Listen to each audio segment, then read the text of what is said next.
दोस्तों, भाई science academy में आप सबका स्वागत है। लास्ट क्लास में हमने देखा सार्थक अंकों के बारे में।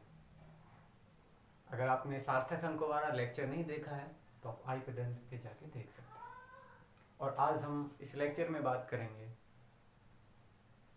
एरर्स के बारे में कि एरर्स क्या होती हैं, एरर्स कैसे क्रिएट होती हैं, इनको कैसे दूर किया जा सकता है। तो दोस्तों, एरर्स क्या होती हैं? त्रुटियां।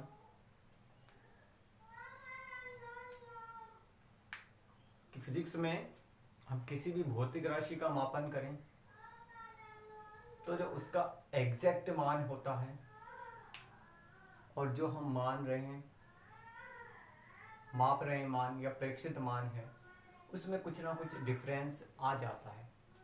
यानी कि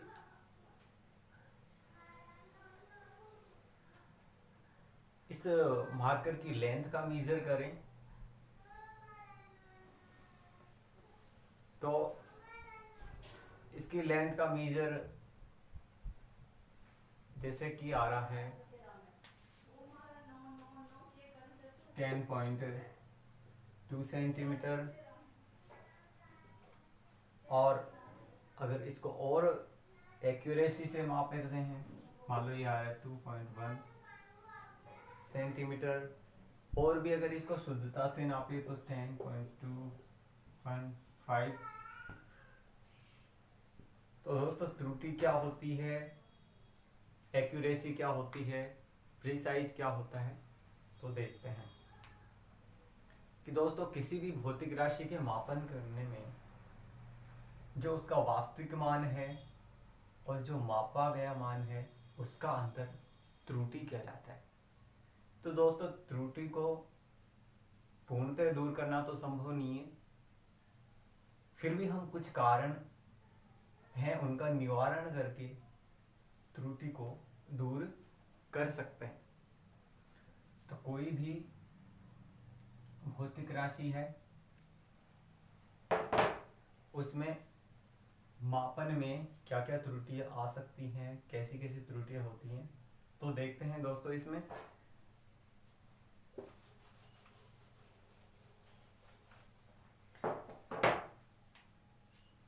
कि सबसे पहले हम दो चीजें देखते हैं। एक तो एक्यूरेसी, कि हम ये चाह रहे हैं किसी भी भौतिक राशि का हम मापन करें तो बिल्कुल एक्यूरेट हो। इसके अलावा यानी कि इसका मान बिल्कुल शुद्ध मान हो। इसके अलावा जो वो मान हो कि अगर मान लो कि ये जैसे मार्कर है, इसकी लेंथ है 10.1 सेंटीमीटर, 10.12 सेंटीमीटर और 10.123 सेंटीमीटर। तो आप ये देख सकते हैं जितना ये हम ये डिजिट बढ़ा रहे हैं पॉइंट के बाद, उतना ही ये क्या होता जा रहा है, एग्जैक्ट है, यानी कि ये इसकी एग्जैक्ट वैल्यू आ रही है। तो हम ये चाह रहे हैं कि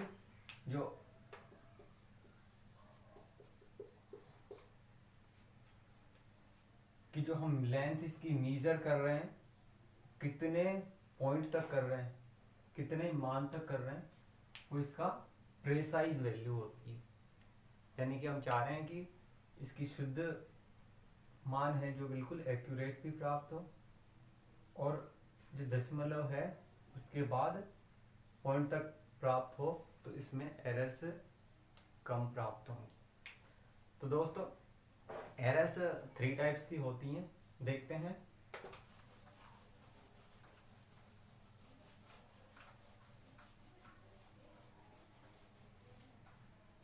कि जो फिजिक्स में मापन होता है वो एक बहुत इंपॉर्टेंट टास्क है। तो जो मापन में 3 टाइप्स की एरर हो सकती हैं। क्रमबद्ध त्रुटि यानी कि सिस्टमैटिक एरर,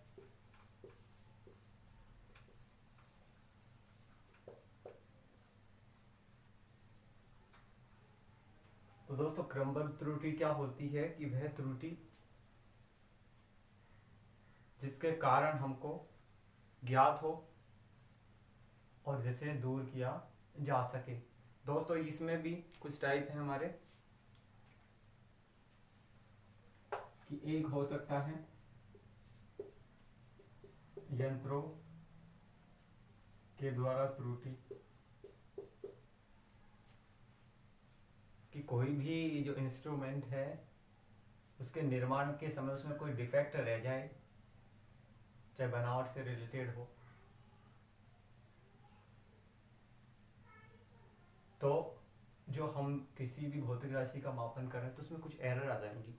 मान लेते हैं कि हमने कोई नया स्मार्टफोन लिया और जो उसमें माइक है उसके जो नीचे होल होता है, मान लो कि वहाँ वो होल नहीं है, तो जब भी हम बात करेंगे तो हमारे जो आवाज़ है वो अच्छे से रिकॉर्ड नहीं होगी। यानी कि ये जो इसकी बनावट है उसमें एरर होगी। ऐसे और एग्जांपल ले सकते हैं कि जैसे कि कोई जूते की फैक्ट्री है और उसमें जो जूता बनाने की जो मशीन है उसमें जो ये जो छेद निकाले जाते हैं उसमें किसी कारण से त्रुटि आ जाती है, तो उसका जो कोई पार्ट्स मान लो कि थोड़ा डिस्टरबेंस हो जाता है, तो जो ये जो छेद निकलते हैं वो आगे पीछे निकलते हैं, तो ये भी क्या यंत्रों के कारण त्रुटि हो गई। दोस्तों इसी में हो सकता है व्यक्तिगत त्रुटि, व्यक्तिगत त्रुटि यानी कि कोई व्यक्ति है और वो जो इंस्ट्रूमेंट है उसका संचालन ठीक तरह से नहीं कर पाता है, तो यानी कि वो इंस्ट्रूमेंट को यूज करने में इतना दक्ष नहीं है, तो उसमें त्रुटियां आ जाती हैं। इन्हें हम मैन मेड त्रुटियां कहते हैं। मान लो दोस्तों कि हमें बुखार का मापन करना है और हमारे पास थर्मामीटर है। अब जैसे यहाँ हम थर्मामीटर को लगा रहे हैं, हमने थोड़ा नीचे लगा लिया, तो हो सकता है कि जो टेम्परेचर है हमारा उतना एग्जैक्ट वो थर्मामीटर माप नहीं पाएगा, तो ये व्यक्तिगत त्रुटि हो जाएगी। और हो सकता है अपूर्णता में त्रुटि,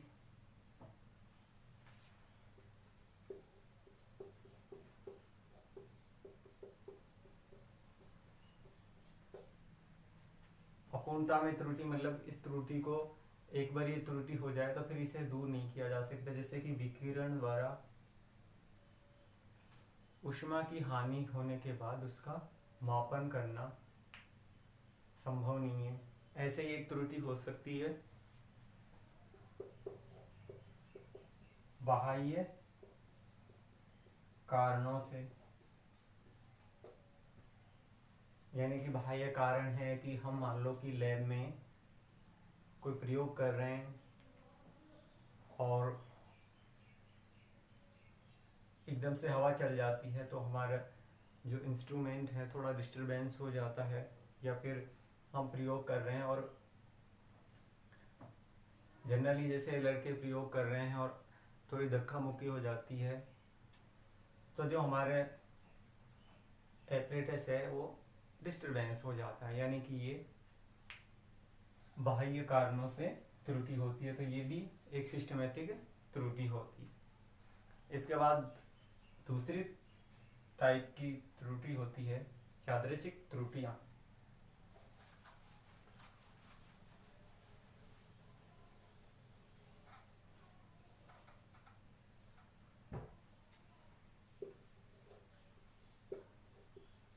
यादृच्छिक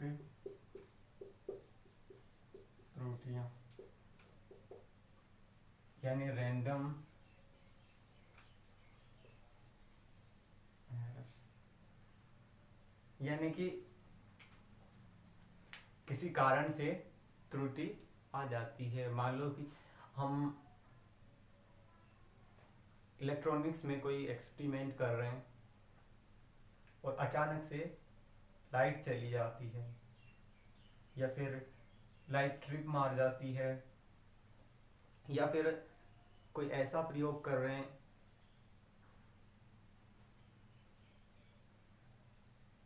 जिसमें हमको जो रीडिंग्स हैं वो बिल्कुल ऐसे सामने से देखनी है, और हम उसको थोड़ा ऐसे जो साइड से देख रहे हैं या यो ऐसे देख रहे हैं, तो उसमें कुछ एरर्स हो सकती है, थोड़ा बहुत ऊपर नीचे रीडिंग्स हो सकती है। तो ये यादृच्छिक त्रुटियां होती है। यानी कि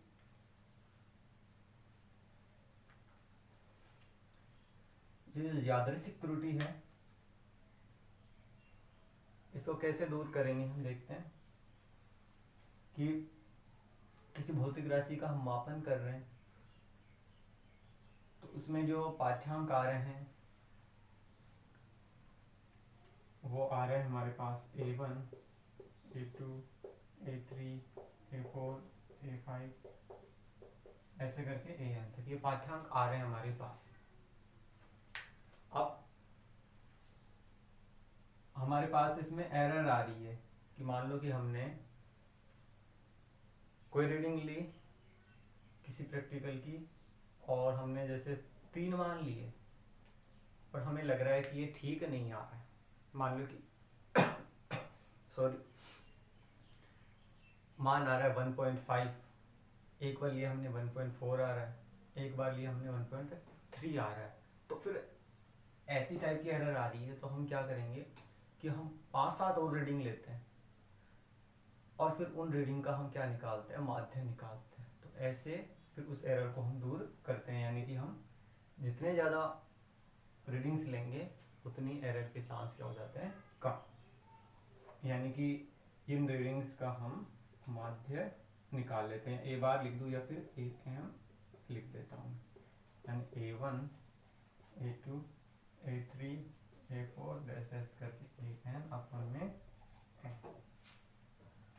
यानी कि AM या A bar equal to summation I equal to 1 से, और ये A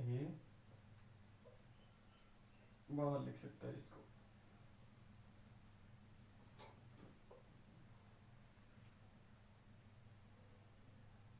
A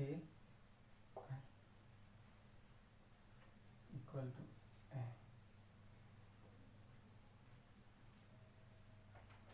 तो दोस्तों ये थी यादृच्छिक। तो दोस्तों इसके बाद देखते हैं हम नेक्स्ट त्रुटि,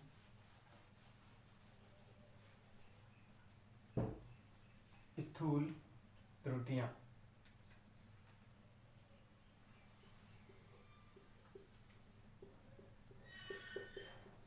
और दोस्तों स्थूल त्रुटियां क्या होती हैं, ग्रॉस एरर्स,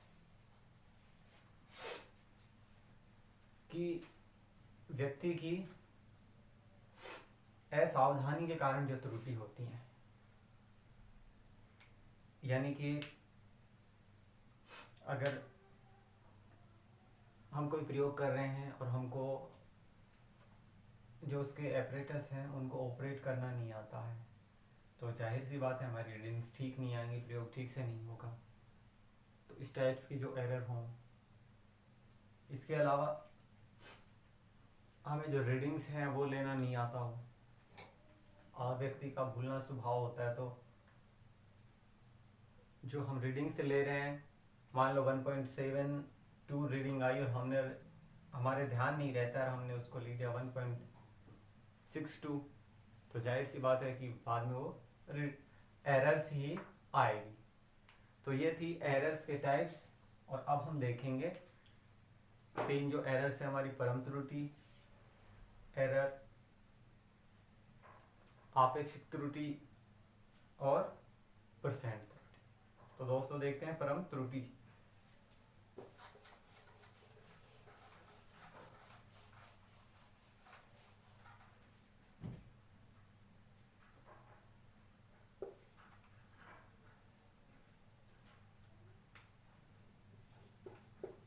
परम त्रुटि, एब्सोल्यूट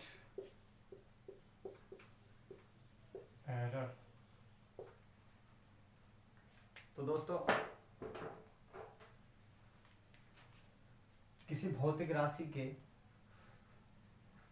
वास्तविक मान और जो मापे गए मान का अंतर होता है वो परम त्रुटि कहलाती है।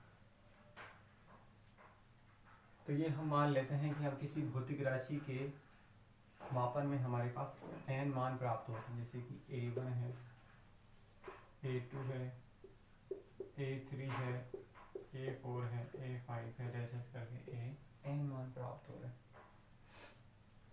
तो परम त्रुटि निकालने के लिए सबसे पहले हम क्या करते हैं, इसका माध्य निकालते हैं। तो माध्य निकाल सकते हैं हम a बार या am equal to a1 a2 a3 a4 dash करके a अपन में n। इसको हम लिख सकते हैं a bar equal to summation i equal to 1 to n, और ये a i अपन में n। तो ये आ गई इसका माध्य। अब परम त्रुटि कैसे निकालते हैं कि वास्तविक मान और मापे गए मान का अंतर। तो हम ये मान लेते हैं कि इसका जो वास्तविक मान है या जो शुद्ध मान है वो कितना होता है, a, यानी जो इसका औसत निकालो उसके बराबर होता है। तो हम लिख लेते हैं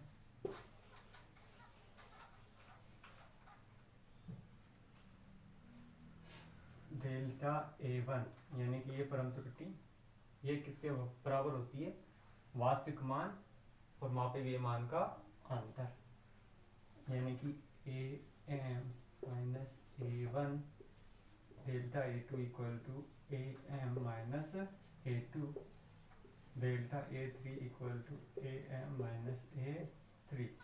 ऐसे करके ये चलता जाएगा कि डेल्टा an इक्वल टू हो जाएगा वही am माइनस an। अब यदि दोस्तों ये परम त्रुटि है ये, और इसका मान यानी कि ये जो मान है हमेशा धनात्मक या ऋणात्मक कोई सा भी आ सकता है, लेकिन जो हम माध्य परम त्रुटि निकालेंगे उसमें ये मान हमेशा हम क्या लेते हैं, धनात्मक लेते हैं, यानी इनका हम मोड ले लेते हैं। तो हम निकाल लेते हैं माध्य परम त्रुटि।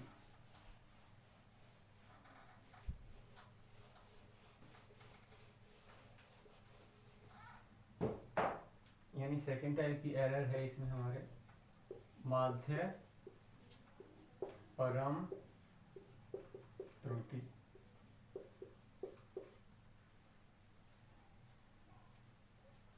दोस्तों इस परम त्रुटि को अगर मीन ले लें तो हमारे पास आ जाती है माध्य परम त्रुटि, यानी कि delta A bar equal to ये जो जो अभी मान आया था हमारा delta a1 plus delta a2 plus delta a3 dash dash delta a और अपन में, यानी कि जो भी ये मान आया है वो आ जाएगा हमारे पास summation i equal to 1 to n 1 upon में n और डेल्टा ए आई का वर्ग।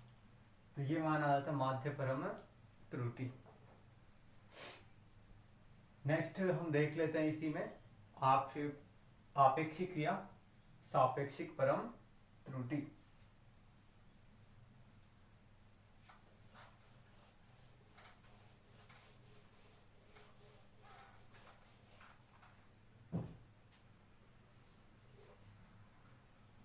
रिलेटिव एब्सोल्यूट एरर यानी आपेक्षिक या सापेक्षिक परम त्रुटि। तो दोस्तों इसे कैसे निकालते हैं? जो परम त्रुटि माध्य परम त्रुटि आई है उसमें यदि हम जो वास्तविक मान है उसका भाग दे दें, यानी कि डेल्टा ए बार का भाग अपॉन में n, यानी कि लिख सकते हैं हम कि जो माध्य परम त्रुटि अपॉन में वास्तविक नहीं सर, ये है माध्य मान। तो ये आ जाता है हमारे पास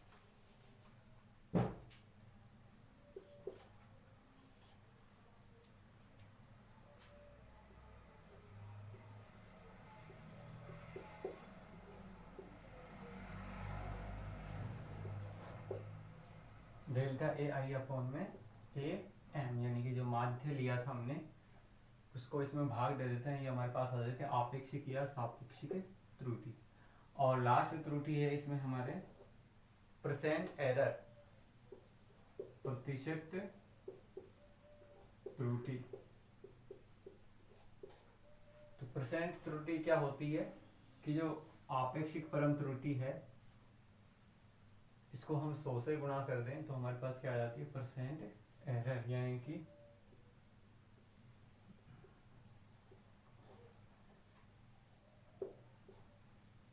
दोस्तों ये मोड मैं इसलिए लगा रहा हूँ कि जो आपेक्षिक परम त्रुटि आएगी, ये जो माध्य परम त्रुटि से निकाली हमने, ये क्या आती है? सदैव धनात्मक आती है, इसलिए हम इसको मोड में लिख रहे हैं, इनटू 100 कर दें तो ये आ जाती है हमारे पास परसेंट त्रुटि। ये हमारे पास नेक्स्ट इसमें हम एक एग्जांपल देख लेते हैं जिसमें सारी त्रुटियां हैं वो कवर हो जाएंगी। तो दोस्तों इसमें मैं एक एग्जांपल ले लेता हूं कि किसी कांच का जो अपवर्तनांक है, किसी कांच का अपवर्तनांक उसके मान आ रहे हैं हमारे पास 1.46, 1.48, 1.50, 1.52, 1.54। मान लो ये हमारे पास इसके मान आ रहे हैं। तो इसका एग्जाम में ऐसी क्वेश्चन पूछ लेता है कि ऐसे रीडिंग्स दे देगा 4-5, उसके औसत मान पहुंच लेगा,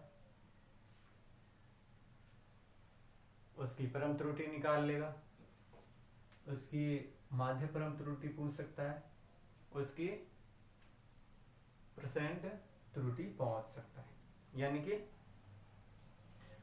इस टाइप का क्वेश्चन आ जाता है और हमें डायरेक्टली अगर परसेंट त्रुटि निकाल लेने को कहता है तो भी हमें माध्य निकालना पड़ेगा, परम त्रुटि निकालनी पड़ेगी और माध्य परम त्रुटि निकालनी पड़ेगी।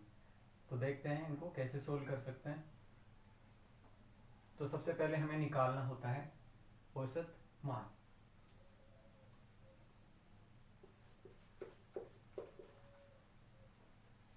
तो दोस्तों औसत मान निकाल लेते हैं। तो ये हमें अपवर्तनांक के 5 मान दे रखे, 5 रीडिंग्स है। तो औसत मान क्या होगा? अपवर्तनांक को मैं n से व्यक्त कर रहा हूं, तो n इक्वल टू जो इन 5 रीडिंग्स हैं इनका योग कर देंगे,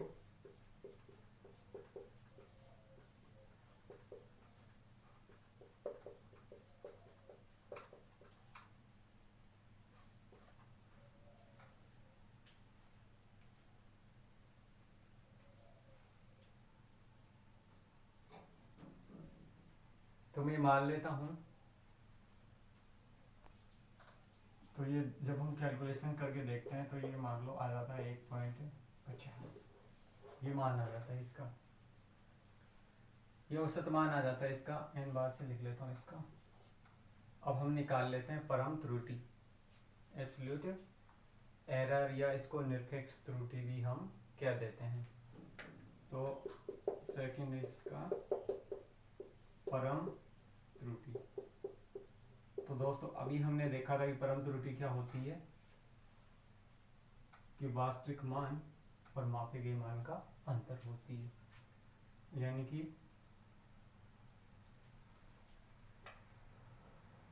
डेल्टा N1 इक्वल टू ये इसका वास्तविक मान आ रहा है, इसमें से हम मापे गए मानों को एक एक करके घटा देते हैं। 1.46 तो ये आ गया 0.04। और मैंने बोला था कि जो परम त्रुटि है इसका ये जो मान है हमेशा वो क्या आ सकता है, या तो धनात्मक होगा या ऋणात्मक होगा। ऐसे delta N2 equal to 1.50 minus 1.18 equal to plus 0.02। ऐसे ही दोस्तों डेल्टा N3 हो जाएगा 1.50 माइनस 1.50। एक बात आप यहाँ से ये भी ध्यान रख सकते हैं कि जो परम त्रुटि है वो शून्य भी हो सकती है, धनात्मक और ऋणात्मक तो होती है, धनात्मक आ रहा है मान, या और शून्य भी हो सकती है। नेक्स्ट रीडिंग है इसमें हमारी डेल्टा N4, तो ये आ जाती है 1.50 माइनस 1.52, ये माइनस 0.02। तो यहाँ जो परम त्रुटि वो माइनस में भी आ सकती है। एक रीडिंग और है इसमें हमारी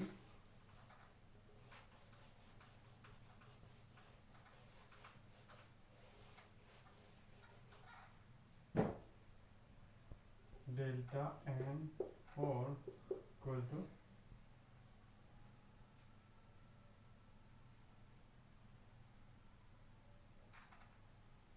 1.50 माइनस 1.5 और यानी माइनस 0.04। तो दोस्तों ये तो थी परम त्रुटि। अब हम आगे निकालते हैं इसका माध्य परम त्रुटि, जिसे हम कहते हैं सापेक्षिक या आपेक्षिक त्रुटि। तो इसका थर्ड है सापेक्षिक या आपेक्षिक त्रुटि। और ये दोस्तों कैसे निकालते हैं कि ये जो मान है इन सबका हम औसत निकाल लेते हैं।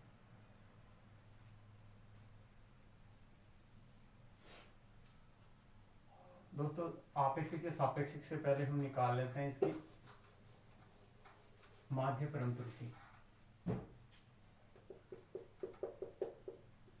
माध्य परम त्रुटि। तो दोस्तों ये जो परम त्रुटि का मान है, ये इनका हम माध्य ले लेते, हमारे पास आ जाते हैं माध्य परम त्रुटि, यानी कि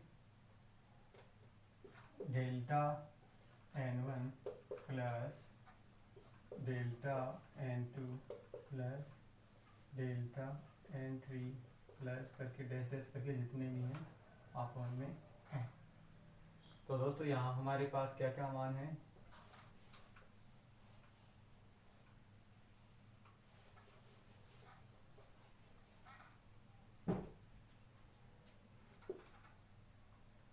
.04 प्लस 0.04 प्लस ये माइनस का है, लेकिन हम इनको सबको मोड़ में ले रहे हैं। 0.02 प्लस 0 प्लस 0.02 अपॉन में n।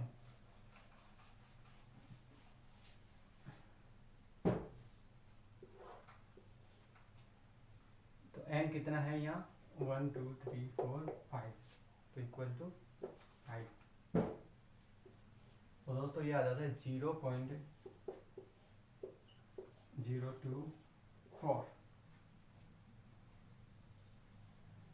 अब चूंकि दोस्तों ये जितनी भी रीडिंग है इसमें हमारे में पॉइंट के बाद केवल 2 डिजिट है, तो हम इसमें भी 2 डिजिट ले लेते हैं 0.02। तो ये आ गई हमारे पास माध्य परम त्रुटि।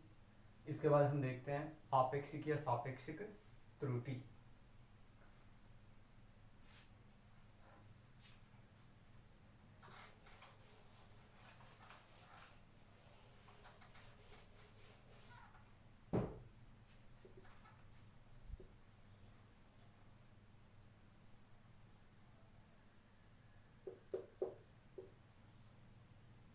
आपेक्षिक त्रुटि दोस्तों, आपेक्षिक त्रुटि क्या होती है? माध्य परम त्रुटि अपॉन में माध्य मान, यानी कि माध्य परम त्रुटि आई हमारे पास 0.0 प्लस में 0.02 और माध्य मान आया था 1.50। तो हमारे पास आपेक्षिक त्रुटि आ जाती है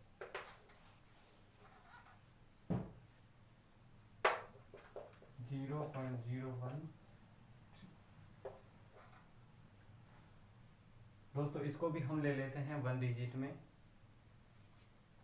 जो आपेक्षिक त्रुटि आएगी प्लस माइनस में आ जाएगी हमारे पास, प्लस माइनस, तो प्लस माइनस इसको हम लिख सकते हैं 0.01। और लास्ट है हमारे पास परसेंट एरर, प्रतिशत त्रुटि।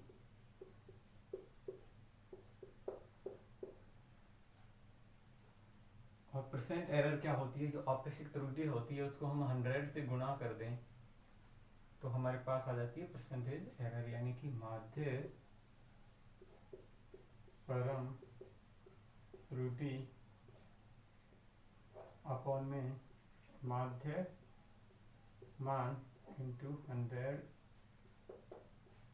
तो ये आ जाती है हमारे पास परसेंटेज एरर, यानी कि इस मान को हम 100 से गुणा कर दें 0.0130 इंटू 100। तो दोस्तों कितना आ जाता है ये? 1.3%। इतनी एरर आ जाती है हमारे पास। अब ये एरर भी हमारे पास आती है प्लस या माइनस में, तो हम यहाँ लगा सकते हैं प्लस या माइनस। तो दोस्तों ये एक न्यूमेरिकल देखा था हमने, जिसमें हमने औसत मान निकाला, परम त्रुटि निकाली, माध्य परम त्रुटि निकाली और निरपेक्ष परम त्रुटि, सापेक्षिक या आपेक्षिक परम त्रुटि निकाली। तो दोस्तों ऐसे ही आप और भी न्यूमेरिकल लेके सोल्व कर सकते हैं। आपने मेरे को पेशेंस से सुना, इसके लिए धन्यवाद।